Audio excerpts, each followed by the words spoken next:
Adilabad BJP నాయకులు కంది శ్రీనివాస్ రెడ్డి ప్రజా సంక్షేమాన్ని ఆకాంక్షించి ప్రజల చెంతకు పయనమవుతున్నారు. నిత్యం నియోజకవర్గంలోని ఏదో ఒక గ్రామంలో పర్యటిస్తూ ప్రజల మధ్య ఉంటూ ప్రజానాయకుడు అని జనం మన్ననలు పొందుతున్నారు. జైనాథ్ మండల పర్యటనలో లక్ష్మీపూర్లో కొందరు యువకులు కంది శ్రీనివాస్ రెడ్డి సమక్షంలో బీజేపీలో చేరారు. వారికి కాషాయ కండువ కప్పి పార్టీలోకి సాదరంగా ఆహ్వానించారు. కంది శ్రీనివాస్ రెడ్డి సమక్షంలో పార్టీలో చేరడం ఆనందంగా ఉందని, ప్రజల కోసం కష్టపడుతున్న నాయకుడు అని కొనియాడారు. నరేంద్ర మోడీ సుపరిపాలన, బీజేపీ విధానాలు నచ్చి అనేక మంది పార్టీలో చేరుతున్నారని కంది శ్రీనివాస్ రెడ్డి పేర్కొన్నారు. ఇక మొదలైంది ఆదిలాబాదులోన ఆహసిద్ధమయ్యి ఇక ఆత్మగౌరవ పోరు సల్పుదామా, కంది సీనన్నతో ఇక జెండలెత్తుదామా, తగ కోరుల దౌర్జన్యాన్ని తన్ని తరుముదామా.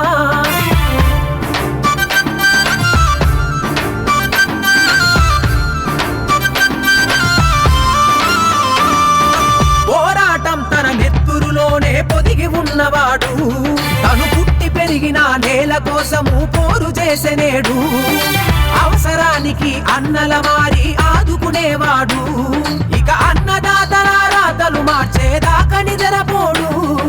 కంది సీనన్న కదం తొక్కెను కాసుకోండి మీరు. భారతీయ జనతా పార్టీ నరేంద్ర మోడీ గారి నాయకత్వాన్ని బలపరచడానికి ఆదిలాబాద్ జిల్లా జైనత్ మండల కేంద్రం నుంచి అలాగే లక్ష్మీపూర్ గ్రామం నుంచి అనేక మంది యువకులు భారతీయ జనతా పార్టీలోకి స్వాగతం పలుకుతున్నాం, చేరడం జరిగింది. వారందరికీ స్వాగతం, సుస్వాగతం.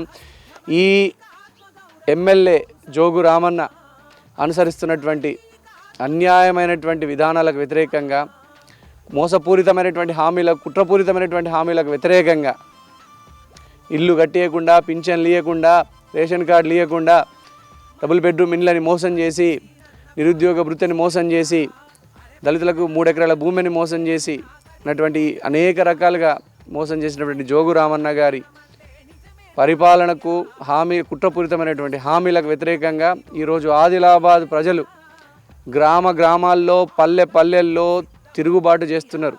మేము స్టార్టింగ్ నుంచి ఇప్పటి వరకు కూడా బీజేపీలో ఉన్నాం. అదేవిధంగా ఇప్పుడు సీనన్న సార్ని కూడా మేము గత ఒక 3 మంత్స్ బ్యాక్ వచ్చి కలిశాను. సార్ గారు కూడా అప్పుడు కూడా నాకు అంటే రమ్మని చెప్పారు. సరే, నాకే హెల్త్ బాగలేక నేనే రాలేదు. ఈరోజు మొన్న కాల్ చేసి ఈరోజు మేము ఒక లక్ష్మీపూర్ నుంచి ఒక 6 మెంబర్స్ రావడం, పార్టీలో చేరడం జరిగింది. ఇవాళ గవర్నమెంట్ 15,000 రూపాయలు రైతు బంధు ఇస్తున్నది. ఈ 15,000 రూపాయలు ఇవ్వగానే లోకం ఏమనుకుంటున్నారంటే మనకి ఇట్లాంటి ముఖ్యమంత్రి ఎక్కడ లేడు, ఇట్లాంటి ఎమ్మెల్యే గారు ఎక్కడ లేడు, ఇక్కడ 15,000 రూపాయలు ఇస్తున్నాడు. పవ్వ మీద ధర కూలీ వేయడానికి 300 రూపాయలు, 400 రూపాయల కూలీ, ఆ క్వార్టర్ మీద 150 రూపాయల క్వార్టర్ అని, ఒక క్వార్టర్ తాగితే నిషేక్కది, 2 క్వార్టర్లు తాగితే 300 రూపాయలకి పోతాయి. 100 రూపాయలని భార్య పిల్లలతోటి ఎలా బతుకుతాడు? ఏ ప్రభుత్వం అయినా 70 సంవత్సరాల నుంచి పరిపాలిస్తున్నారు.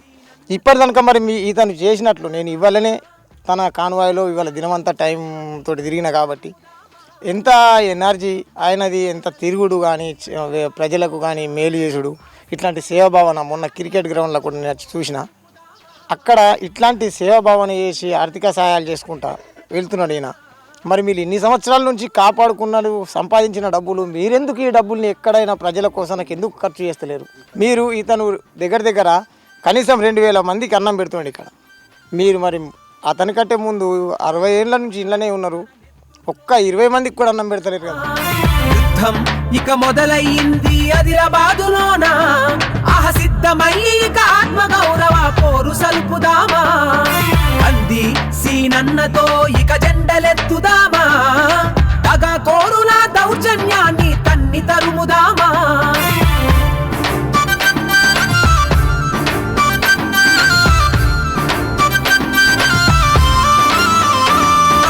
పోరాటం తన నెత్తురులోనే పొదిగి ఉన్నవాడు తను పుట్టి పెరిగిన నేల కోసము పోరు చేసెనేడు, అవసరానికి అన్నల మారి ఆదుకునేవాడు, ఇక అన్నదాతల రాతలు మార్చేదాకా నిద్రపోడు. కంది సీనన్న కదం తొక్కెను కాసుకోండి మీరు, కంది సీనన్న కదం తొక్కెను కాసుకోండి మీరు. ఎత్తుకున్నము సీనన్నతో కమలం జెండాను, అరే యుద్ధం యుద్ధం యుద్ధం యుద్ధం ఇక మొదలయ్యింది ఆదిలాబాదులోన ఆహసిద్ధమయ్యి ఇక ఆత్మగౌరవ పోరు సలుపుదామా, ఆహసిద్ధమై కలుపుదామా